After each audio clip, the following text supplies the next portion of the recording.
Hi friends, இன்றைக்கி நம்ம என்ன பார்க்க போகிறோன்னா, வீட்டில் தோசை மாவு மிஞ்சி இருந்துச்சுன்னா அதை வச்சு நம்ம எப்படி ஒரு கார குழிப்பணியாரம் பண்ணுறதுன்னு தான் ஃப்ரெண்ட்ஸ் பார்க்க போகிறோம். அதுக்கு நான் கொஞ்சம் தோசை மாவு எடுத்திருக்கேன், கொஞ்சம் பல்லாரி வெட்டி போட்டிருக்கேன், கொஞ்சம் ஒரு 2 பச்சை மிளகாவும் கொஞ்சம் கருவேப்பிலை கொத்தமல்லி தலையும் போட்டு ஒரு சின்ன சைஸ் தக்காளியும் வெட்டி போட்டிருக்கேன். அதை நல்லா கலக்கிட்டு ஆல்ரெடி தோசை மாவில் உப்பு ஆட் பண்ணியிருப்போம், அதனால் உப்பு போட வேண்டாம்.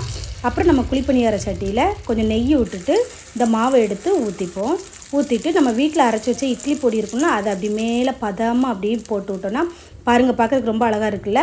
ஸோ தீயை வந்து சிம்லேயே வச்சுக்கோங்க. நான் பாருங்கள் இப்படி நல்லா சிம்லேயே வச்சோன்னா மொறுன்னு வெந்திருக்கும். பாருங்கள் ஃப்ரெண்ட்ஸ், எவ்வளோ அழகாக இருக்குன்னு, நல்லா சாஃப்டாக இருக்கும். சிம்மில் வச்சா நல்லா நின்று வேகும். பாருங்கள் எப்படி இருக்குன்னு பாருங்கள், பார்க்கறதுக்கே ரொம்ப அழகாக இருக்குல்ல. இந்த மாதிரி நீங்களும் வீட்டில் செஞ்சு பாருங்கள். இந்த வீடியோ பிடிச்சிருந்துச்சின்னா லைக் பண்ணுங்கள், கமெண்ட் பண்ணுங்கள், ஷேர் பண்ணுங்கள். ஃப்ரெண்ட்ஸ், நம்ம சேனலை மறக்காமல் சப்ஸ்கிரைப் பண்ணுங்கள். இதுபோல் குழந்தைங்களுக்கு ஸ்கூல் போயிட்டு வந்தோன்னா செஞ்சு கொடுத்து பாருங்கள். குழந்தைங்க நல்லா விரும்பி சாப்பிடுவாங்க. Friends, thank you.